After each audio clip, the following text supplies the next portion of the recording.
안녕하세요. 이해할 수 없는 큰형님 때문에 하소연해봅니다. 제 큰형님은 올해로 63살이고 전 55살입니다.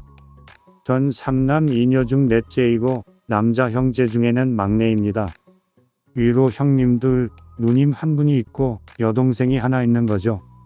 저희 세대에서는 대부분의 집들이 다 그랬겠지만 저희 집도 장남 사랑이 대단했습니다. 그 시절 정말 쌀밥 한 공기 고봉으로 담아서 푹푹 퍼먹는 게 소원이었지만 형님 밥 공기는 그렇게 저의 소원이던 쌀밥이 가득했습니다. 나머지 형제들은 보리가 더 많이 섞인 밥을 먹었지요. 뭐 그것도 없어서 라면 한 봉지에 국수 소면을 잔뜩 넣어 죽처럼 먹는 일도 많았고요. 저희 부모님도 그랬고 조부모님도 그랬고 큰형님의 편애가 정말 심했습니다. 장남이 잘 되어야 집안이 잘 된다는 게 뼛속까지 박혀있던 분들이었으니까요. 어렸을 적 이야기를 하자면 정말 끝도 없는데 이런 일들이 있었습니다. 지금이야 흔해 빠진 게 달걀이지만 다들 제 나이 분들은 아시겠지만 그 시절엔 달걀도 왜 그리 귀했는지 마음대로 먹을 수 있는 음식이 아니었습니다.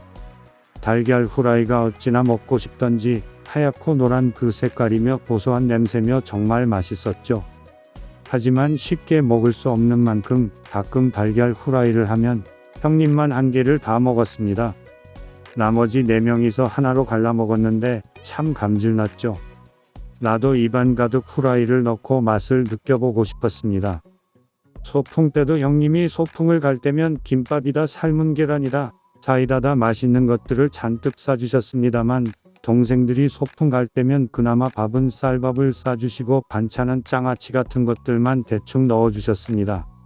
친구들이랑 같이 먹을 때 도시락을 꺼내기도 부끄럽고 나도 김밥이랑 계란 먹어봤으면 하는 생각이 많았습니다. 그래서 그런가 지금도 제가 가장 좋아하는 음식은 달걀 후라이랑 삶은 계란입니다. 어렸을 때 한이 생겨서 그런가 먹어도 맛있더군요. 하지만 이런 먹는 것만으로 차별이 있으면 다행이었겠지만 공부에도 차별을 하셨습니다. 저는 다행히 고등학교 졸업하고 바로 기술직 공무원 시험을 치르고 임용되어 공무원으로 일하고 있습니다만 그때는 저도 대학에 가고 싶었습니다. 하지만 저희 집에서 공부 뒷바라지는 형에게만 해줬습니다. 할아버지께서는 집안에 법조인이 있어야 한다. 장손이 공부 열심히 해서 판검사가 되면 소원이 없겠다는 소리를 입에 달고 사셨습니다. 그래서 부족한 살림이지만 큰형님만은 대학에 보내겠다고 있는 돈 없는 돈을 달달 긁어 모았습니다. 하지만 큰형님은 공부에는 큰 재능도 흥미도 없는 사람이었던지라 좋은 대학에 갈 수는 없었습니다. 당시 형님도 이런 어른들의 기대가 꽤나 부담스러워 힘드셨겠지만 편하게 공부할 수 있는 환경이 무척 부러웠습니다. 큰형 공부해야 한다고 방을 혼자 쓰고 나머지는 다 한 방에서 같이 잤거든요. 온누이간이라고는 하지만 다 커서도 누님, 여동생과 같은 방을 쓰는 게 편하지는 않았습니다. 그리고 저와 누님은 공부에 소질이 조금 있었는데 고등학교 보내주는 것도 감지덕지이니 빨리 졸업하고 취업하라고 하더군요. 심지어 누님은 고등학교도 가질 못했습니다. 중학교 졸업하자마자 방직 공장에 일하러 갔고 30살이 되어서야 검정고시를 보고 고등학교 졸업장을 가질 수 있었습니다. 저도 마찬가지로 대학에 가고 싶었으나 사정이 여의치 못하여 공무원이 되었는데 요즘은 공무원 되기 힘들다 하더군요. 저 때만 해도 조금만 준비해도 합격할 수 있었기에 그렇게 고등학교 졸업하자마자 사회생활을 시작했고 선보고 결혼하여 26살에 독립하였습니다. 처음엔 옥탑 단칸방에서 신혼살림을 차렸는데 150만원 남짓한 월급으로 악착같이 아끼고 모았습니다. 그렇게 단칸 월세방에서 전세로 아파트 전세로 여러 차례 이사를 다니다가 나이 40에 아파트 청약에 당첨되어 처음으로 내 집이라는 것을 갖게 되었습니다. 그 사이 아이도 둘 태어나고 지금은 아이들도 대학생이 되었네요. 돌이켜보면 정말 열심히 살았고 또 아이들도 잘 커주어서 감사할 따름입니다. 하지만 큰형님은 사정이 좀 달랐습니다. 물론 법학 공부가 큰형님과 전혀 맞지 않았기 때문에 방황도 많이 하셨다는 것은 이해합니다만 우리 형제 중 유일하게 대학 졸업장까지 따서는 제대로 된 직업을 가져본 적이 없습니다. 대학도 지방법학과에 겨우 들어가서 법관이 되라는 집안의 성화에 못 이겨 사법고시 준비도 몇 년 했습니다만 공부에 취미도 없는 사람이 어디 그게 가당키나 하겠습니까? 당연히 번번이 낙방의 쓴맛을 보았고 나이 30 즈음엔 더 이상 공부 못하겠다고 포기를 선언했습니다. 할아버지는 알아 누우셨었고 아버지, 어머니도 실망이 이만저만이 아니었습니다만 저는 속으로 다행이다라고 생각했습니다. 그리고 본인들 자식을 저리도 모르실까 하고 답답하기도 했습니다.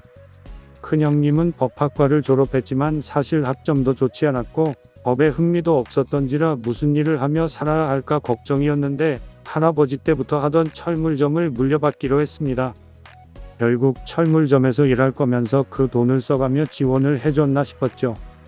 처음엔 아버지와 같이 일을 하니 열심히 하는 것처럼 보였습니다만 아버지가 암으로 세상을 떠나고 형이 혼자 가게를 맡게 되자 많은 것이 변했습니다. 큰형님은 항상 가게로 친구들을 불러서 술판을 벌였고 당연히 일은 제대로 안 했습니다. 손님들도 올 때마다 주인이 취해 있고 불러도 술에 취해서 자고 있으니 할아버지 때부터 단골이던 손님들도 점점 떨어져 나가기 시작하더군요. 그렇게 철물점은 사실상 껍데기만 남았고 제대로 관리가 되지 않아 돈벌이도 거의 안 됐습니다.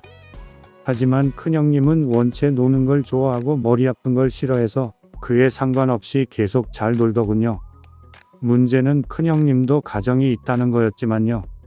그렇게 아버지도 돌아가시고 철물점이며 집도 모두 큰형님이 물려받았습니다. 속으로는 전부 큰형님에게만 재산을 주는 게 형제들은 못마땅했지만 그래도 큰형님 내외가 어머님을 모시겠다고 하셔서 그리하라고 모두 상속 포기를 했었습니다. 하지만 가세가 점점 기울자 그나마 있는 재산인 집도 처분해야 할 상황이 왔습니다. 어머니는 평생 5남매를 키우며 사셨던 집을 떠나실 수밖에 없었습니다. 그렇게 이사간 집은 이전 집보다 작고 후미진 곳에 위치했습니다. 어머니가 걱정되었지만 다른 형제들도 다들 각자 살아가기 바쁘다 보니 도움을 줄 수는 없었습니다. 다들 어린 나이에 사회생활을 시작해야 했다 보니 자기 밥벌이 하기도 바빴거든요. 그러던 어느 날 큰형님 조카가 결혼을 한다고 하더군요. 다행히 저런 집안으로 시집오는 처자가 있네 싶었습니다. 요즘엔 집값도 비싸고 집 준비가 안 되면 결혼 안 한다 하더니 어디서 돈이라도 생겼나 궁금하기도 했습니다. 조카의 결혼식 날 오랜만에 먼 친척들까지 다 모였습니다. 문중 사람들도 오셔서 축하해 주셨고요. 그렇게 문중 어르신들이랑 식사를 하던 중 이런 이야기를 하시는 겁니다. 그래도 타이밍 좋게 선산을 팔아서 큰애 예식 비용을 댔겠네 이러는 겁니다. 저는 처음 듣는 소리였습니다. 문중에 선산이 있는 건 알고 있었지만 그게 팔렸다는 건 금시초문이었습니다. 그래서 그게 무슨 소리냐, 전 처음 듣는 이야기다 했습니다. 그랬더니 문중 어르신은 선산 쪽이 개발이 되면서 건설사에 수용이 되어 5억 정도 받았는데 집안끼리 1억씩 나눠 갖기로 해서 나눠줬다는 겁니다. 저희 아버지 몫으로도 1억이 있으니 그걸 큰형님에게 동생들과 나눠 가지라고 전달했다는 거고요. 전 받은 적이 없다, 언제 주신 거냐 물으니 벌써 1년 다 되어 간다는 겁니다. 그동안 저희에게는 이런 반구도 없다가 그 돈을 전부 조카에게 줘버린 겁니다. 전 형제들을 모아 이야기했습니다. 형님이 1억을 받아서 2천씩 나눠 가졌어야 하는데 우리에게는 한 푼도 안 주고 혼자 다 가져가신 것 같다. 아버지 유산이야 형님이 어머니 모신다고 하시니까 다 가져가게 둔 건데 이건 나눠야 하는 게 맞는 거 아니냐 했습니다. 다른 형제들도 살림이 빠듯한 상황에 2천만 원이면 작은 돈이 아니니 다들 맞다고 맞장구를 쳤습니다. 그렇게 패백이 끝나고 큰형님을 불렀습니다. 큰형님은 결혼식 같이 치르느라 고맙다고 하더군요. 저희는 결혼식은 이미 관심이 없고 선산 팔아서 받은 돈은 어디 갔냐고 따져 물었습니다. 큰형님이 처음엔 자백되더군요. 자긴 그런 돈 받은 적 없다고요. 저는 문중 어르신이 다 말씀해 주셨다고 있는 대로 말하라고 했습니다. 큰형님은 어차피 아버지 유산은 다 자기가 받기로 한 건데 자기가 그 돈을 받아서 썼기로 써니 무슨 문제가 있느냐고 적반하장으로 나왔습니다. 저와 형제들은 평생 혼자 좋은 거 다 받아쓰고 혼자 대학 나오고 재산도 다 물려받았는데 거기서 이것까지 혼자 다 가져가야 후련하냐고 따졌습니다. 하지만 형님은 어차피 그 돈 애 집 구해주는데 다 썼으니 재주 있으면 알아서 가져가 보라고 하더니 그냥 자리를 피하더군요. 저희는 어이가 없었습니다만 현실적으로 돈을 돌려받을 수가 없었습니다. 전산도 어찌 보면 할아버지 형제분들 소유여서 돌아가신 할아버지 때문에 돈을 받은 거고, 그건 또 돌아가신 아버지 거고, 아버지 유산은 형님이 다 받기로 했었으니까요. 어머니도 그나마 먹고 살만한 너희가 큰애 좀 잘 봐주라고 사정사정을 하셨습니다. 갖고 있던 재산 다 탕진하고도 큰아들이라고 싸고 도는 어머니가 야속하기도 했지만 다 늙은 어머니가 저리 사정을 하는데 더 이상 뭐라 할 수도 없었습니다. 그래서 그냥 그 이후로는 명절 때도 큰형님 집에 가지 않고 둘째 형님 집에서 명절을 보내는 것으로 저희 불만을 보여주고 있습니다.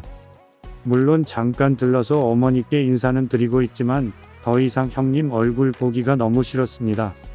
어렸을 때부터 혼자만 좋은 다 누리고 살아놓고서는 나이 먹어서까지 저러니까 너무 화가 나더라고요.